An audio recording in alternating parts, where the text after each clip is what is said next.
देखो कल की क्लास में अपने क्या पढ़ा था। एक तो वो ट्रायंगुलर प्रॉपर्टी है उसको प्रूफ करा था, और क्या करा था बताओ। कॉम्प्लेक्स नंबर में अच्छा वो पढ़े थे। एक तो अपन ने जैसे A B equals to B A हो तो उसमें वो बाइनोमियल के सारे रूल फॉलो करता है, इक्वल नहीं हो तो वो क्या सिचुएशन हो, वो सारी चीजें पढ़ी थी। एक ट्रायंगुलर प्रॉपर्टी भी मैंने आपको होमवर्क दिया था, वो आगे करवाया था। अब एक आपको एक छोटा सा क्वेश्चन देता हूँ, क्लास अपने क्वेश्चन से स्टार्ट करते हैं। देखो firstly if it is given that Z1 चलो प्रॉपर लिखता हूँ, Z1 and Z2 be any two complex number. ये कोई दो कॉम्प्लेक्स नंबर है एंड Z1 माइनस Z2 है, that is modulus Z1 modulus Z2। Find amplitude between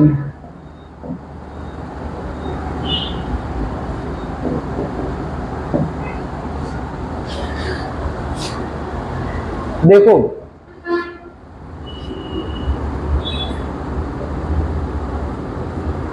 यदि कोई कॉम्प्लेक्स नंबर है, ये दे रखा है कंडीशन, इसका मतलब क्या, वो कोलीनियर है।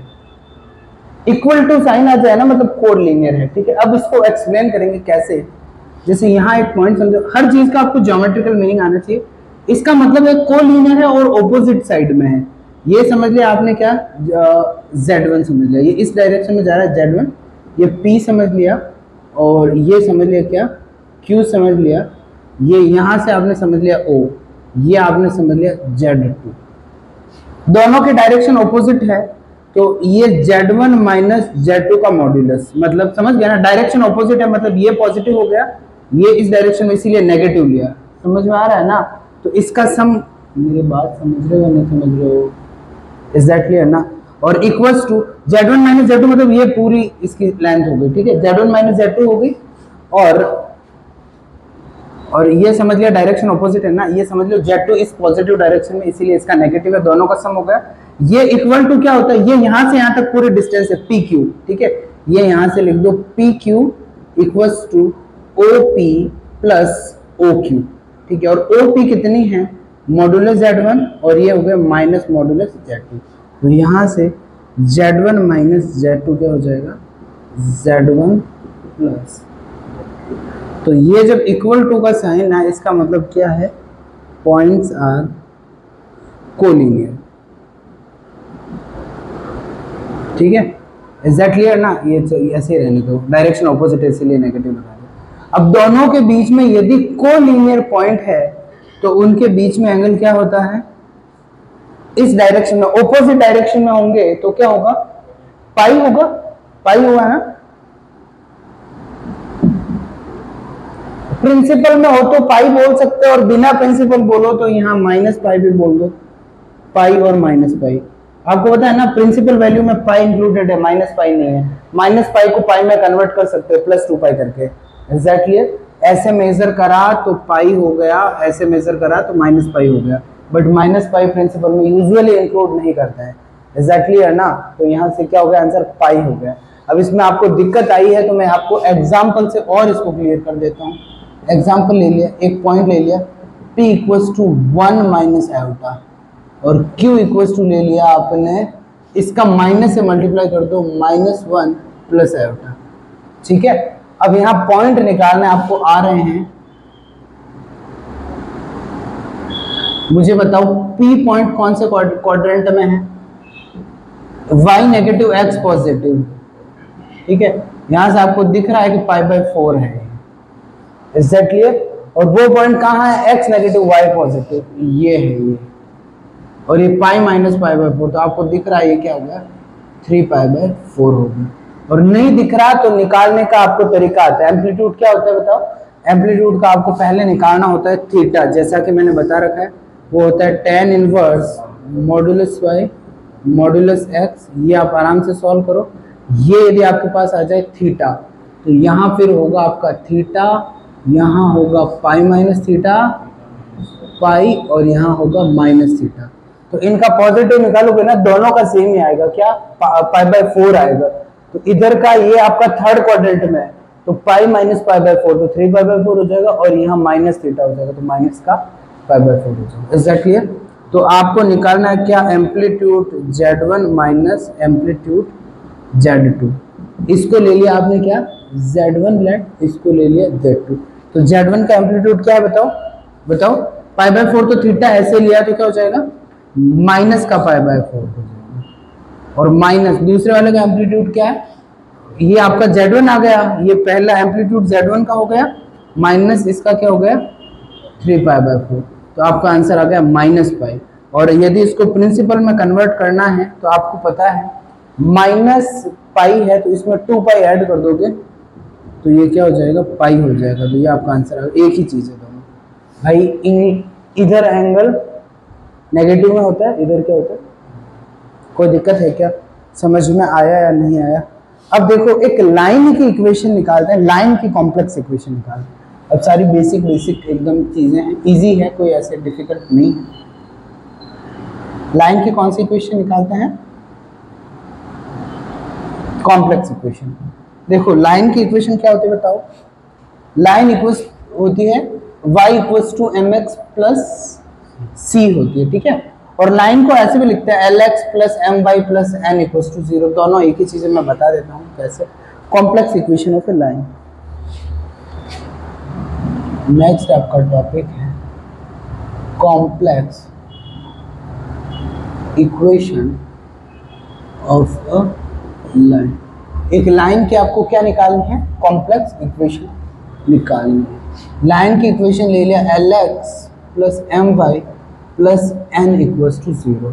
अब क्या सर लाइन की इक्वेशन तो y equals to mx plus c होती है ना, क्या दिक्कत है, ये वही बात है, ये दोनों लाइन, ये भी लाइन की इक्वेशन होती है भाई, मेरी बात समझे। यहाँ से y है, इन दोनों को उधर भेज दो, तो my क्या हो जाएगा, माइनस lx हो गया माइनस c हो गया, तो y ये minus l upon m x और ये माइनस c है। तो अब यहाँ इसको लिख दो क्या, m डैश लिख दो, और x हो गया, और c को माइनस c को लिख दिया प्लस का c डैश, तो एक ही चीज़ है, ये भी बोलते हैं ये भी बोलते हैं, ठीक है। ये मैंने भाई समझ रहे हो ना, एक ही चीज़ है। अब देखो आपको पता है, वी नो दैट, आपको पता क्या है तुम्हारे लिए, तो वी नो नथिंग, तो वी के एन होना चाहिए, बट स्टिल बोल सकते हो कि ये तो आपने देखा होगा, देखा या नहीं देखा। और ये है क्या, बार z बार कॉन्जुगेट है, इसका संयुग्मी है, क्या होता है, आयोटा की जगह माइनस आयोटा आ जाता है। Let's say this is equation number क, दिस इज इक्वेशन नंबर ख। तो अपन दोनों को क्या करेंगे, if we will add equation number क एंड इक्वेशन नंबर ख, in left hand side you will get z plus z bar, z और उसका कॉन्जुगेट, और राइट हैंड साइड में क्या हो जाएगा 2x।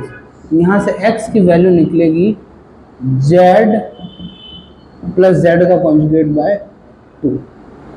और वैसे यदि आप सब्सट्रैक्ट करोगे क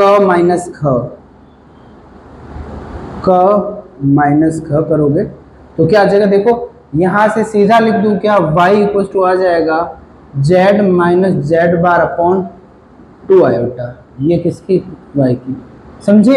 z माइनस x कैंसिल हो गया, iota y minus minus iota y, तो क्या हो जाएगा 2 आयोटा y हो जाएगा, और ये फिर इधर भेज के क्या आ जाएगा, y की वैल्यू। इनको कहाँ पुट कर दो भाई, पुट कर दो आप लाइन की इक्वेशन में, तो यहाँ क्या कर दो, पुट कर दो, पुट इन 1, x और y की दोनों को वैल्यू को कहाँ पुट करा, 1 में करा, तो l हो गया, x क्या है z प्लस z बार बाय 2, और यहाँ m, y क्या है जल्दी बताओ, z माइनस z बार बाय 2 आयोटा हुआ है, और प्लस क्या हो गया n। Is that clear? अब यहाँ पे ठीक है, तो यहाँ से इसको आपने सॉल्व कर दो, क्या हो गया l बाय 2। अब देखो, और यहाँ से किसका, z का कोफिशिएंट क्या है, l बाय 2, और एक सेकंड, एक और चीज करते हैं, अपन आयोटा से ऊपर नीचे इसको मल्टीप्लाई कर देते हैं, ठीक है। तो नीचे क्या हो जाएगा, आयोटा स्क्वायर हो जाएगा, -1 हो जाएगा, तो माइनस, और वैसे 1 अपॉन आयोटा क्या होता है, माइनस आयोटा होता है, तो आयोटा को ऊपर रखते हैं, ठीक है ना भाई। आपको पता है 1 अपॉन आयोटा क्या होता है, माइनस आयोटा होता है, कैसे होता है, आयोटा से ऊपर नीचे मल्टीप्लाई करा, नीचे आयोटा स्क्वायर बना, दैट इज -1। तो यहाँ क्या ये काम करेगा जैसे माइनस आयोटा की तरह। तो z का कोफिशिएंट आएगा L/2 minus m iota bye 2। क्यों? क्योंकि यहाँ माइनस आयोटा है ना, तो मेरी बात समझ रहे हो ना, माइनस m आयोटा अपॉन 2 और प्लस आपका यहाँ बाहर क्या आ जाएगा, z आएगा, और इधर क्या मिलेगा L/2 plus m/2 iota z बार और प्लस क्या हो गया n = 0। मेरी बात समझे, क्योंकि यहाँ माइनस आयोटा होगा ना, माइनस माइनस क्या हो जाएगा, प्लस हो जाएगा। अब देखो इसको आपने लेट कर लिया, कोई कॉन्जुगेट नंबर a है और इसको, तो ये a कॉन्जुगेट हो जाएगा। lmn क्या है, कोई क्वांटिटी है, कांस्टेंट, तो ये कॉन्जुगेट नंबर मान लिया a, सॉरी कॉन्जुगेट नंबर नहीं, कॉम्प्लेक्स नंबर। लेट से दिस इज कॉम्प्लेक्स नंबर, कोई भी कॉम्प्लेक्स नंबर है, जैसे 3 + 2 आयोटा हो गया, ये सेम का कॉन्जुगेट है, क्योंकि यहाँ आयोटा है क्या, माइनस आयोटा, तो क्या दिक्कत है।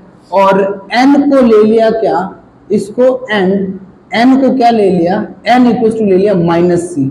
यहाँ से ये a बार z और a z बार और ये माइनस, यहाँ माइनस ही हो जाएगा, उधर जाकर क्या बन जाएगा, c बन जाएगा। This is equation of line. ये किसकी समीकरण है, रेखा की समीकरण, लाइन की समीकरण है, रेखा की समीकरण। कौन सी फॉर्म में है, कॉम्प्लेक्स फॉर्म में है। और यहाँ पे हियर a क्या है, एनी कॉम्प्लेक्स नंबर, कोई कॉम्प्लेक्स नंबर है, कोई सम्मिश्र संख्या है, ठीक है, कांस्टेंट कॉम्प्लेक्स नंबर है, जैसे वेरिएबल नहीं है, वेरिएबल कहाँ पे, z में है, जैसे i और x और y कंटेन्ड इन z, और ये जैसे 3 + 2 आयोटा हो गया, 5 + 7 आयोटा, ऐसे कुछ चीज़, कोई दिक्कत है क्या इसमें, एकदम इजी है।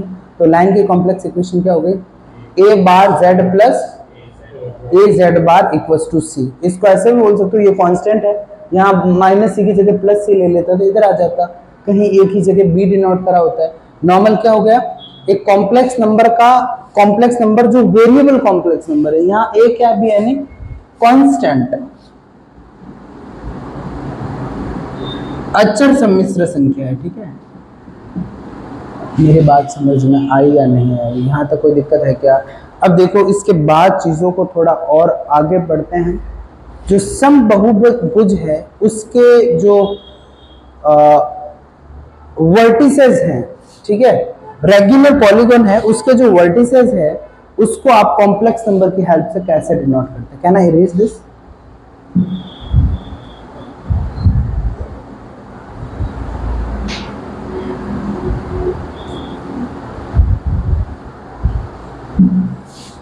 Complex number is about to finish, hardly एक क्लास है, आई थिंक 1-2 तो मैक्स है, फिर इस पे अच्छे अच्छे questions and then we will solve that. कोई भी बुक कर लेंगे, बहुत सारे क्वेश्चन इस पे, and then you are ready to go.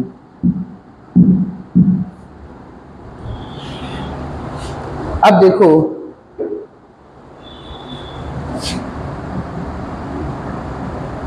Vertices of regular polygon, समबहुभुज के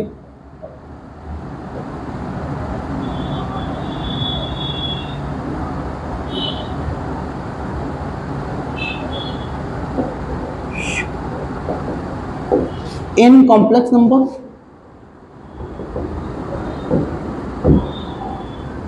सम्मिश्र संख्या में, सम्मिश्र संख्या में ये यहाँ समझ जाना, तो ये भी इन कॉम्प्लेक्स नंबर, जो सम्मिश्र संख्या उसमें डिनोट करना।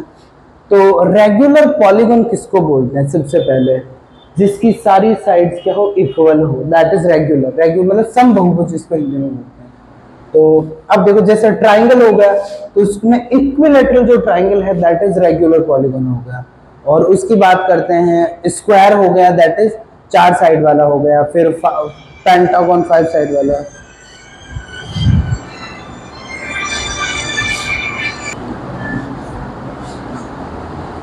अब देखो तो आपने समझ लिया वर्टिसेस। रेगुलर पॉलीगॉन किसको बोलते हैं, समबहुभुज बोलते हैं जिसकी सारी साइड्स क्या हो, इक्वल हो, तो 3 साइड ले तो यहाँ पे इक्विलेटरल जो समबाहु त्रिभुज हो जाएगा।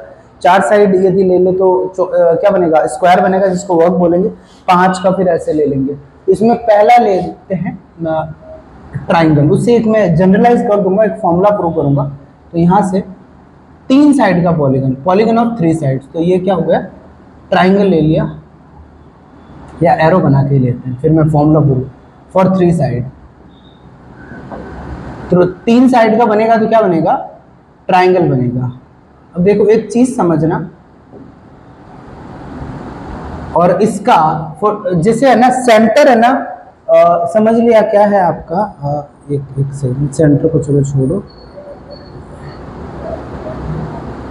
यहां से। अब देखो ये आपने ट्राइंगल लिया है, यहां से यहां तक, ये समझ लीजिए, ये आपने समझ लिया क्या, सेंटर आ रहा है यहाँ, ठीक है, दैट इज रिक्वायर्ड। और यहाँ से समझ लिया इसको, लेट से दिस इज योर ए, जिसके आपने Z1 ले लिया, और इसको ले लिया B, उसको ले लिया Z2, ठीक है, और इसको ले लिया क्या, C, जो क्या है Z3। अब देखो 3 साइड है, आपको पता है टोटल यहाँ एंगल कितना बनता है, 2 पाई बनता है, ठीक है। कोई भी पॉइंट होता है उसके चारों तरफ एंगल क्या बनता है, 2 पाई बनता है, ठीक है। तो 2 पाई बन गया, और 3 साइड है मतलब, और 3 इक्वल साइड है मतलब, ये 3 पार्ट में डिवाइड होगा, मतलब क्या हो जाएगा, 2 pi by 3, 2 pi by 3, 2 pi by 3, तीनों को ऐड करोगे तो क्या हो जाएगा, यहाँ समझ गए ना।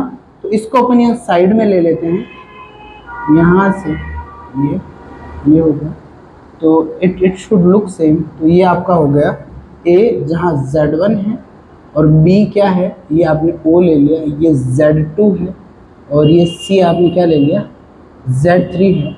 और वी नो दैट यहाँ से यहाँ तक की जो लेंथ है वो सेम है, यहाँ से यहाँ तक, मेरी बात समझ रहे हो ना। ये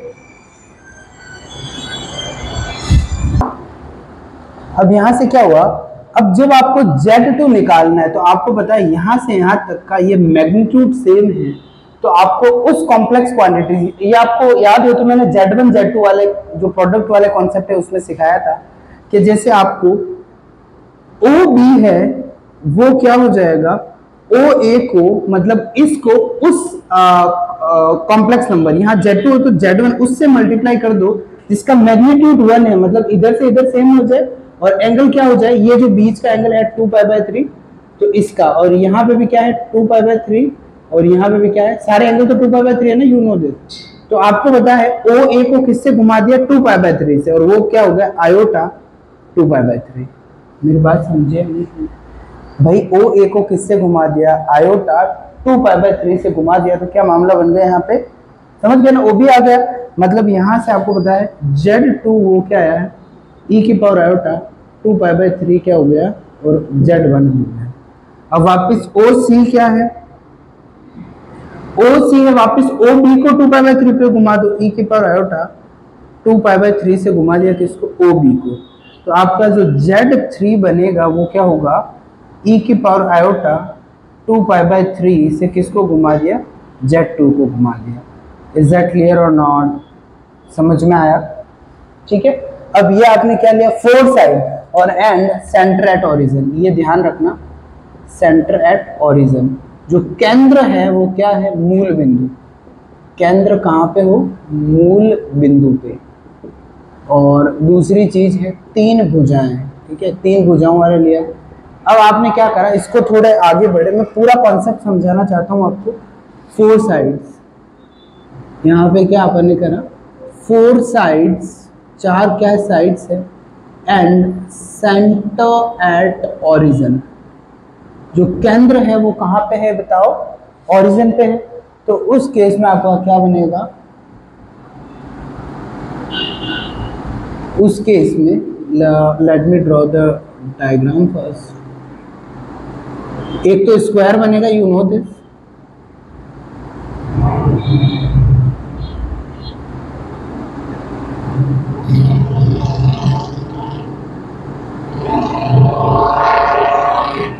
देखो कॉन्सेप्ट पे जाना, ठीक है। यहाँ पे पूरा आपको पता है एक पॉइंट है, यहाँ जैसे ओरिजिन समझ लिया, ओरिजिन है यहाँ, ये तीन इक्वल साइड से सराउंडेड हुआ, तब यहाँ क्या बना, ट्राइंगल बना, तीन साइड से इसको घेरा है, तो तीन में डिवाइड हो गया, तो इसीलिए 2π/3 हो गया। यहाँ 4 से हो जाएगा तो क्या बन जाएगा, 2π/4 बन जाएगा। समझ गए ना, मतलब क्या बन जाएगा, π/2 बन जाएगा। और वैसे भी आपको पता है स्क्वायर में जो ये एंगल होते हैं 90 पे बाइसेक्ट होते हैं, बट फिर भी इसका रीजन है पूरा कितना है, और ये सारे एंगल है ना कॉन्ग्रुएंट है, समझ गए ना, तो इनमें ये वाला एंगल भी सेम है। तो ऐसे भी कर सकते हो भाई 2π है और चारों इक्वल साइड का, तो डिवाइड बाय क्या हो गया, 4 हो गया। तो यहाँ से फिर इसको समझ लिया A और इस एंगल को ले लिया Z, B, Z2, C, Z3 और 4 क्या ले लिया, ये आपने D ले लिया, Z4 ले लिया। अब आपको क्या करना है, ये Z1 है, ठीक है, तो OB को क्या लिख सकते हैं यहां से, या फिर डायग्राम बनाने की जरूरत नहीं है ना, ये नहीं बनाने की जरूरत है ना, अब तुम्हारे क्लियर है, समझ गए ना। एंगल कैसे निकलेंगे, ये π/2 और ये भी क्या हो गया π/2 और ये भी कैसा आया, इसको समझ लिया O, ये भी π/2 है। निकला कैसे, ये आपका एंगल एट ओरिजिन पे कैसा निकला, ये आपका पूरा हो गया टोटल अपॉन क्या हो गया, ये इसका फॉर्मूला बना देते हैं, यहाँ हो जाएगा 2π और यहाँ नीचे आएगा number of sides, number of equal sides, जो इक्वल साइड्स है वो नीचे आ जाएगा। यहाँ क्या हो गया 2π अपॉन क्या हो गया 4, तो ये क्या बन गया π/2 बन गया। अब देखो, अब यहाँ से आपको क्या करना है, OB है, OB है, ये क्या हो जाएगा, ये OA को किस एंगल से घुमाओगे, OA को यहाँ से मैग्नीट्यूड सेम है, तो उस कॉम्प्लेक्स क्वांटिटी से घुमाओगे जिसका मैग्नीट्यूड क्या हो 1 हो और जिसका आर्गुमेंट क्या हो π/2 हो। तो कुछ नहीं है, OA को मल्टीप्लाई करना किससे, e की पावर आयोटा π/2 से करना है, फिर OC क्या हो जाएगा, e की पावर आयोटा π/2 OB हो जाएगा, और OD क्या हो जाएगा, e की power iota π/2 O। Very good, समझ गए ना। अब बस फाइनल में जनरलाइज कर देता हूं, 4 साइड की जगह क्या ले लिया, n sides and centre at origin, जिसकी भुजाएं क्या हो, n हो और जो केंद्र हो वो कहाँ पे हो, यहाँ मैंने हिंदी में लिख दिया, केंद्र कहाँ पे हो, मूल बिंदु में। तो इस समय मुझे बता दो एंगल एट ओरिजिन क्या बनाएगी, एंगल एट ओरिजिन फ्रॉम 2, ठीक है, ओरिजिन पे एक मिनट, ओरिजिन पे यदि यहाँ पे एंगल क्या बनेगा, यदि यहाँ पे n साइड है तो मुझे बताओ टोटल, यहाँ अपने फॉर्मूला बनाया है क्या, 2π हो जाएगा अपॉन नीचे total number of equal side है, ट्राइंगल में 3 थी फिर 4 थी, यहाँ पे n साइड है तो क्या हो जाएगा, n हो जाएगा। तो चलो फिर तुम्हारा क्लियर है। तो अब यहाँ से मुझे बताओ, यदि आपने ले लिया, यहाँ से मैं थोड़ा सा इसमें डायग्राम बनाना चाहता हूँ, इसका डायग्राम कैसा बनेगा, जैसे ये समझ लिया आपने सेंटर है, ठीक है, O है, इसको आपने समझ लिया A1, ठीक है, और इसको समझ लिया आपने A2 है, ठीक है, और ये एंगल क्या हो गया 2π/n हो गया, फिर क्या हो गया A3, ये एंगल भी क्या हो गया 2π/n हो गया, फिर ऐसे करते करते बीच में कुछ आ गया और लास्ट में हमने समझ लिया ये क्या आ गया AN है, समझ गए ना, ये ऐसे करते करते करते करते ये लास्ट में यहाँ पहुँचते पहुँचते क्या आ गया AN आ गया। मेरे बात समझ रहे हो नहीं समझ रहे हो, और बीच में क्या है OA है, तो मुझे बताओ OA2 क्या हो जाएगा, ये हो जाएगा OA, मतलब इसके एडजेसेंट, इसके पास वाला, ठीक है, वो हो जाएगा, इसको उस कॉम्प्लेक्स क्वांटिटी से मल्टीप्लाई करना है जिसका मैग्नीट्यूड क्या हो 1 हो और उसका आर्गुमेंट क्या हो 2π/n हो, तो ये आपका हो जाएगा e की power iota 2π/n। Very good. और यहाँ OA3 क्या हो जाएगा, OA2 को यहाँ A1 है, OA2 को इससे मल्टीप्लाई करना, आयोटा 2π क्या हो गया n हो गया। वैसे मुझे बता दो OAN क्या हो जाएगा, e की पावर आयोटा किससे मल्टीप्लाई करना है, वेरी गुड, बिल्कुल आपने जनरलाइज करना सीख लिया है। ये यहाँ पे कॉन्सेप्ट था, इजी था, कोई दिक्कत नहीं है। अब आपको कोई भी पॉलीगन दे दे, सम बहुभुज दे दे जिसका सेंटर जो आपका केंद्र है वो मूल बिंदु पर है और सेंटर कहाँ पे हो, ओरिजिन पे हो, और उसके वर्टिसेस में रिलेशन निकालना कॉम्प्लेक्स नंबर की टर्म में, तो लाइक यू कैन समझ में आया नहीं है? अब देखो यहां से एक आपका और क्वेश्चन लेते हैं। यदि आपने ले लिया z ले लिया 2 है, मतलब ये 2 का सर्किल बन जाएगा, और z1 ले लिया, चलो ठीक है, मैं इस पे क्वेश्चन लेता हूँ। z modulus z equal to 2 किसकी इक्वेशन है बताओ?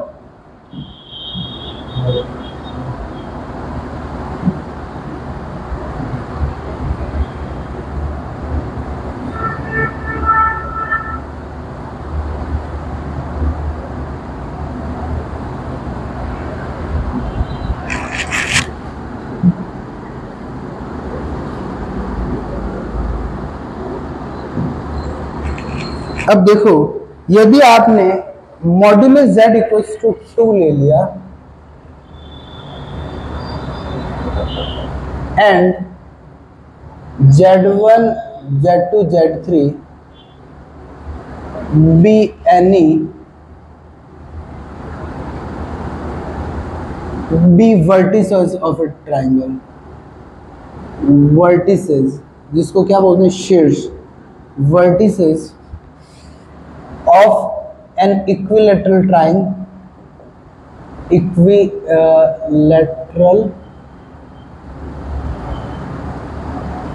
equilateral triangle। तो देखो आपने क्या करा, मॉड्यूलस z इक्वल्स टू 2 क्या ले लिया आपने, कोई सर्कल ले लिया, और z1 z2 क्या ले लिया, vertices of an equilateral triangle, और साथ में दे दिया दीज पॉइंट्स जो z1 z2 है, पॉइंट्स लाइज ऑन, इसको यहां से हटा दो, ऑन बाउंड्री ऑफ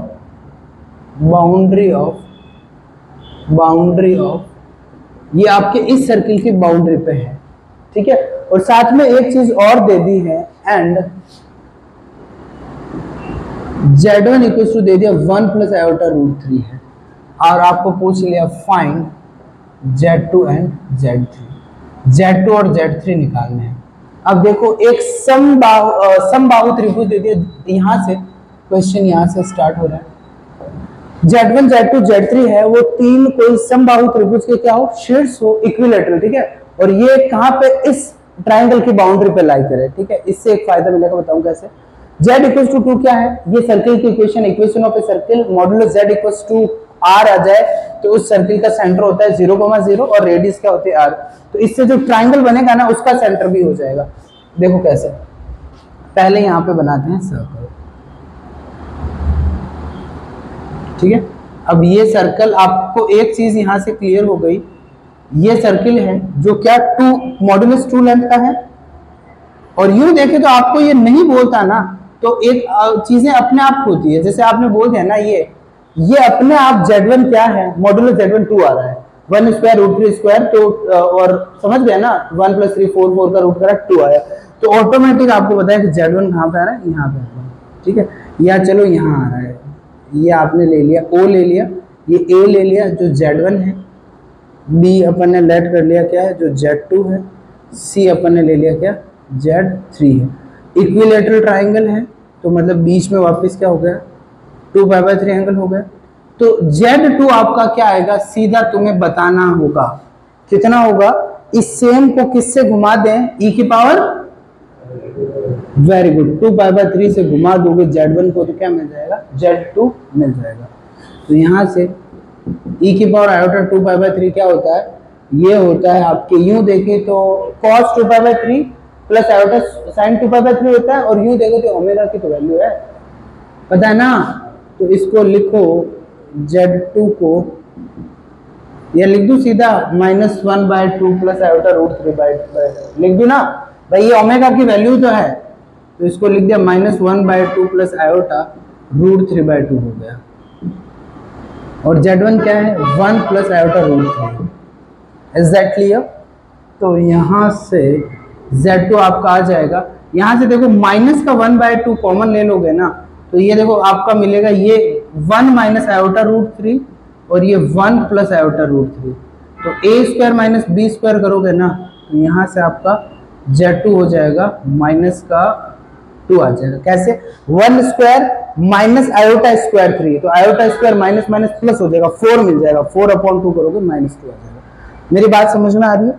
वैसे एक चीज़ यहाँ और आपको मैं बताऊंगा, फिर तुमने तो उतना आगे तक का सोचा नहीं, बट मैं बताऊंगा एक चीज़।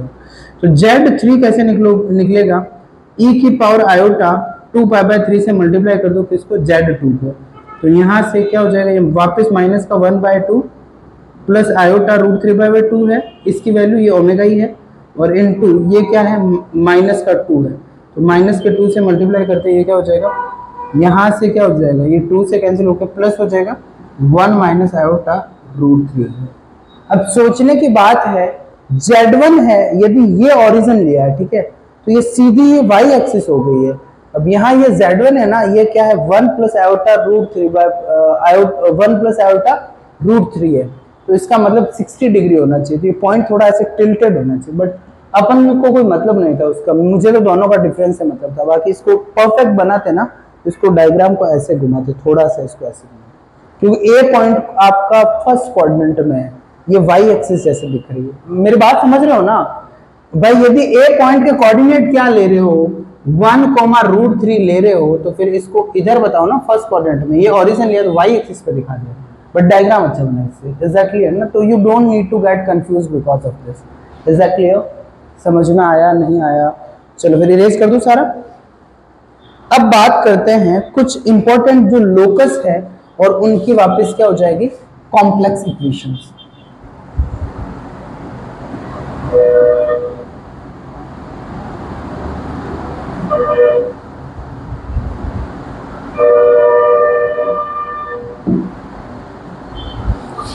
Some important locus and their complex equation.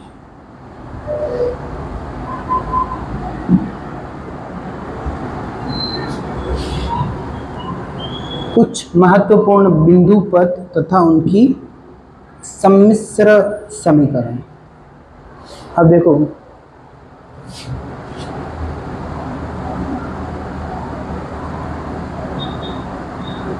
some important locus and their complex equation। कुछ महत्वपूर्ण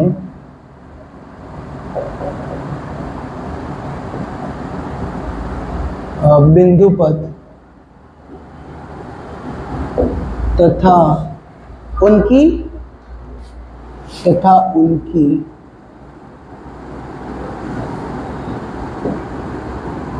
सम्मिश्र समीकरण। ओ ये आधे से ज्यादा हो गया। अब देखो, अब इसका मतलब क्या है? यहाँ पे पहले स्टैंडर्ड लिख देते हैं, let A and B be any two fix point.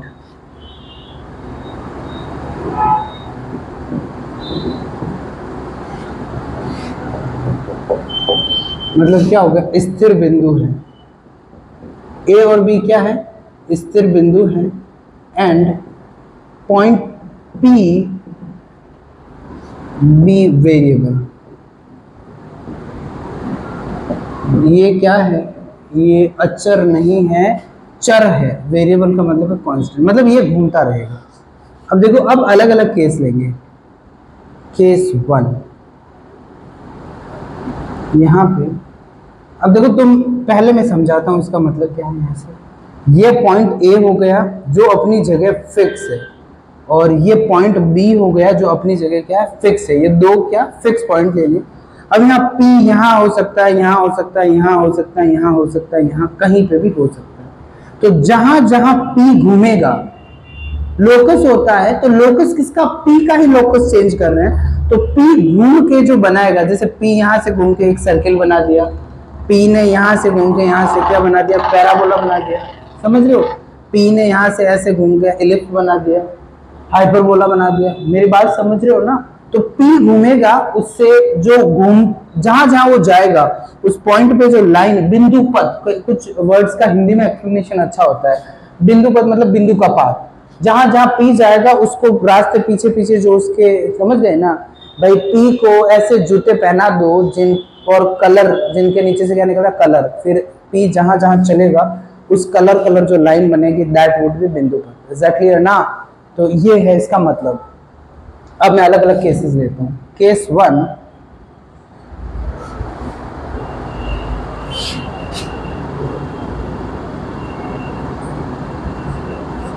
Case 1 आपने ले लिया जब क्या हो PA इक्वल्स टू PB हो, तो उस केस में एक बनेगा, एक परपेंडिकुलर बाइसेक्टर बनेगी, एक लाइन बनेगी दैट विल बाइसेक्ट A और B। मैं बता रहा हूं कैसे। ये आपने समझ लिया A, ये समझ लिया। वैसे इसको अपन प्रूफ भी कर सकते हैं, वैसे इनमें इतना प्रूफ का मतलब तो नहीं रहता।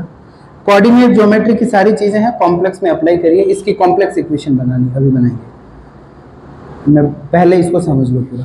तो ये बोल रहा है P यदि बीच वाला पॉइंट है ना, तो P यहां से यहां और यहां से यहां तक की डिस्टेंस क्या होनी चाहिए, सेम होनी चाहिए, मतलब एग्जैक्टली बीच में होगा। यहां पे भी ये हो जाएगा P से A और P से B, यहां पे भी, यहां पे भी, यहां पे भी, यहां पे भी।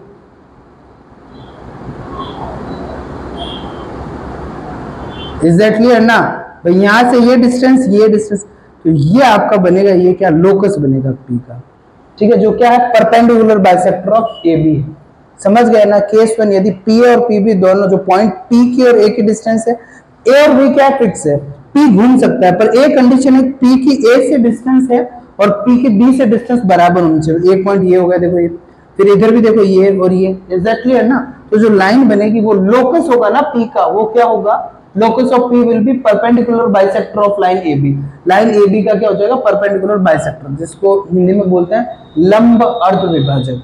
तो यहां से locus of P क्या हो जाएगा, locus of P क्या हो जाएगा, परपेंडिकुलर बाइसेक्टर ऑफ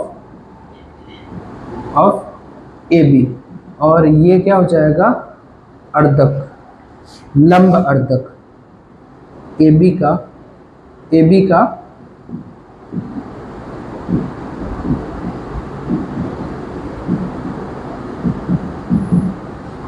एग्जैक्टली मतलब आधा परपेंडिकुलर है और आधे पार्ट में डिवाइड। ये वैसे आपको पता है ना कोऑर्डिनेट, ये सारा कॉन्सेप्ट कोऑर्डिनेट ज्योमेट्री के क्लास 9 10 और इनफैक्ट 11th में और हम सारी चीजें डिटेल में पढ़ेंगे। तो इनमें अब देखो इसकी कॉम्प्लेक्स इक्वेशन निकालते हैं, किसकी, इस जो लोकस है ना इसकी कॉम्प्लेक्स इक्वेशन निकालते हैं। अब देखो A को आपने ले लिया, क्या पॉइंट ले लिया आपने, जैसे Z1 ले लिया, ठीक है, B को ले लिया आपने, Z2 ले लिया, तो भाई कंडीशन तो क्या है, और इसको P को ले लिया क्या, Z ले लिया, तो भाई कंडीशन अब यहाँ पे भी कहीं Z मतलब X और Y मतलब ये चेंज हो सकता है, ये कांस्टेंट है, तो यहाँ से Z माइनस आपने निकाला PA और क्या है PB बराबर है, मतलब मैग्नीट्यूड इसका और इसका क्या होगा, बराबर होगा। तो ये Z माइनस Z1 मॉड्यूलस और Z माइनस Z2 का मॉड्यूलस। सर इसको Z minus Z1 Z minus कोई फर्क नहीं पड़ता, मॉड्यूलस Z का और माइनस Z का सेम ही आता है, तो इनको आगे पीछे कोई फर्क नहीं पड़ता। तो ये क्या है, ये लोकस की क्या है, लोकस की कॉम्प्लेक्स इक्वेशन हो गई। यहाँ कौन से पॉइंट Z है ना वो फिक्स नहीं, वो वेरिएबल है, वो P का लोकस दिखाएगा, P कहाँ कहाँ जाएगा। मेरी बात समझ में आई अच्छे से? अब देखो दूसरा पॉइंट, केस 2।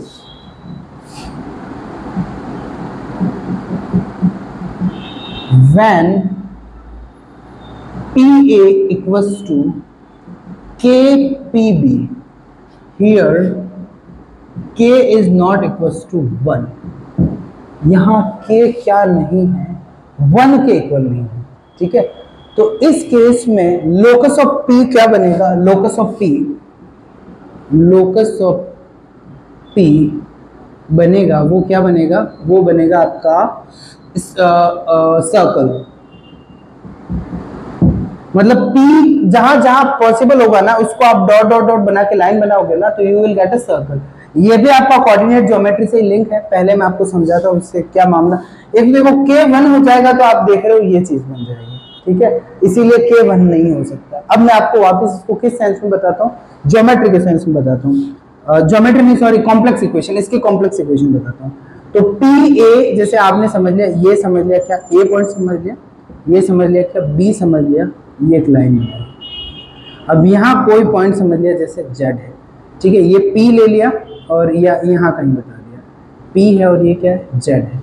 तो सब अब देखो यहां से ये एक तो मिला Z माइनस Z1 हो गया, जैसे समझ लिया PA निकाल दिया, क्या इसको ले लिया Z1, इसको ले लिया Z2, और यहां से ये K हो गया और यहाँ क्या हो गया, Z माइनस Z2 हो गया।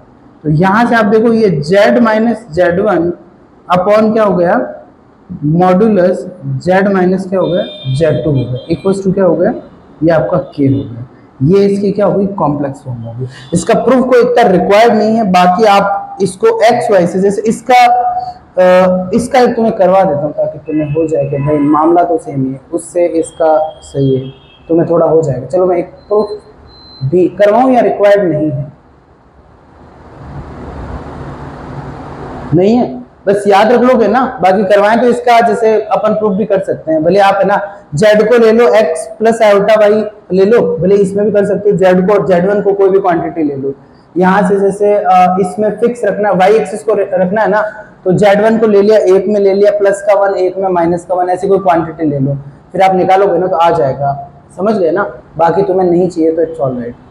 अब देखो समझ गए ना, मेन तो इसका कॉन्सेप्ट है, आपको बस कॉम्प्लेक्स इक्वेशन का ध्यान रखना है। तो Z minus modulus Z1 upon Z minus Z2 equals to K हो जाए, और K 1 के इक्वल नहीं हो तो जो लोकस P का बनेगा वो क्या बनेगा, सर्कल का बनेगा। तो जो भी चीजें अपने कोऑर्डिनेट ज्योमेट्री, ठीक है, जो कोऑर्डिनेट ज्योमेट्री में पढ़ी थी उसको वापस किस में पढ़ रहे हैं आप, कॉम्प्लेक्स नंबर में पढ़ रहे हैं, उनकी कॉम्प्लेक्स इक्वेशंस निकाल रहे हैं। अब देखो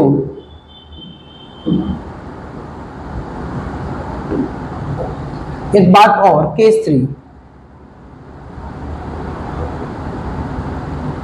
केस 3 यदि इसको थोड़ा सा पहले मैं समझाता हूं, यदि आपने ये पहले चलो कोऑर्डिनेट ज्योमेट्री की एक चीज बताता हूं।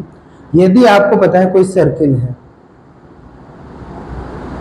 उस पे आने वाले दो कोई पॉइंट ले लिए, ये समझ ले आपने A ले लिया और ये B ले लिया, तो आपको पता है ये ले लिया यहाँ से P है, तो कोई भी सर्किल के पॉइंट ले लो, ये जो एंगल है ना, ये समझ लिया P डैश है, तो ये एंगल हमेशा जैसे यहाँ ले लिया अल्फा, अल्फा, तो दो पॉइंट से यहाँ भले कोई भी लाइन ड्रॉ करो, जैसे यहाँ से यहाँ करो, समझ गया ना, ये एंगल कांस्टेंट रहता है, पता है ना भाई। सर्किल पे आने वाले दो पॉइंट ले लिए, तीसरा पॉइंट क्या लो, उसकी सर्कमफेरेंस में लो, तो एंगल जो बनेगा वो हमेशा सेम होगा, भले इधर इधर ले लो तो भी अल्फा होगा, इधर इधर इधर इधर हमेशा क्या होगा, अल्फा होगा। यू नो दिस, ये कोऑर्डिनेट ज्योमेट्री से। तो केस 3 ले लिया, when APB, when angle of APB equals to alpha, मतलब कांस्टेंट हो। APB मैंने इसलिए लिखा है कि P है ना, वो क्या है, वो घूम सकता है, A फिक्स है, B फिक्स है, और P घूम सकता है, यहाँ हो सकता है यहाँ, बट PAB जो एंगल भले यहाँ हो तो भी अल्फा बनना चाहिए, P यहाँ आ जाए तो भी अल्फा होना चाहिए, यहाँ आ जाए तो भी अल्फा बनना चाहिए। तो इस केस में लोकस ऑफ P क्या बनेगा, लोकस ऑफ P क्या बनेगा, वो आपका क्या बनेगा, सर्कल बनेगा। Is that clear? तो इस केस में भी P का लोकस क्या बनेगा, सर्कल ही बनेगा, ठीक है, और सिंपल। अब देखो यहां तक समझ में आया। अब यहाँ पे और इसका एक स्पेशल केस ले लेते हैं, जब ये एंगल क्या हो जाए, 90 हो जाए, ठीक है, इसका ही क्या ले लिया, स्पेशल केस ले लिया, स्पेशल केस। जब आपका क्या हो जाए, APB इक्वल्स टू क्या हो जाए, 90 डिग्री हो जाए, तो अब तुम लोगों से मैं उम्मीद करता हूँ आप बताओ, यदि A और B जब क्या हो, डायमीटर हो, AB क्या हो, डायमीटर हो, तब भले कोई भी हो, P कहाँ से भी घूमो, ये एंगल हमेशा क्या होता है, 90 बनता है। यू नो दिस ना। तो मेरी बात पता है ना आपको, ये पढ़ रखा है ना आपको, AB जब क्या हो, डायमीटर हो, तो यहाँ से कहीं पे भी जाओ, ये पॉइंट इसकी सर्कमफेरेंस से ये क्या होता है, 90 डिग्री होता है। तो व्हेन APB इक्वल्स टू क्या हो जाए, π/2 हो जाए, उस टाइम जो आपका लोकस ऑफ P क्या होता है, लोकस ऑफ P ये भी क्या होता है, सर्कल विथ डायमीटर AB के डायमीटर का क्या हो जाए, व्यास, AB के व्यास का क्या हो जाए, AB व्यास, तो क्या बनता है, वर्त बनता है। इज दैट क्लियर और नॉट? कोई दिक्कत है क्या? अब देखो यदि आपका पी ए और पी बी क्या आ जाए, के आ जाए, ठीक है, दोनों का सम क्या आ जाए, के आ जाए, तो उस केस में आपका बनता है ellipse.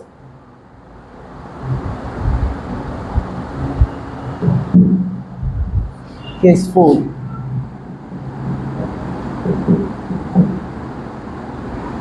When P A plus P B equals to K आ जाए, तो जो आपका लोकस ऑफ पी बनता है वो क्या बनता है, बस इतना सा याद रखो, एलिप्स बनता है। और केस 5, यदि आपका क्या आ जाए, P A minus P B, तो आपने पढ़ा हाइपरबोला पढ़ा, जिसको देखो इलिप्स को हिंदी में बोलते हैं दीर्घवृत्त, इलिप्स को हिंदी में क्या बोलते हैं, दीर्घवृत्त बोलते हैं। और हाइपरबोला इसका बनेगा अतिपरवलय, एक मिनट, जिसको बोलते हैं हाइपरबोला। ये आपका क्या आ जाए, ये क्या बनेगा, अतिपरवलय, क्या हो जाएगा, हाइपरबोला। कोऑर्डिनेट ज्योमेट्री में ये सारी चीजें डिटेल से पढ़ेंगे कि दीर्घवृत्त क्या होता है, परवलय क्या होता है। दीर्घवलय वैसे एग शेप का होता है, तो सारी चीजें और डिटेल पढ़ेंगे, ठीक है। बाकी का ज्ञान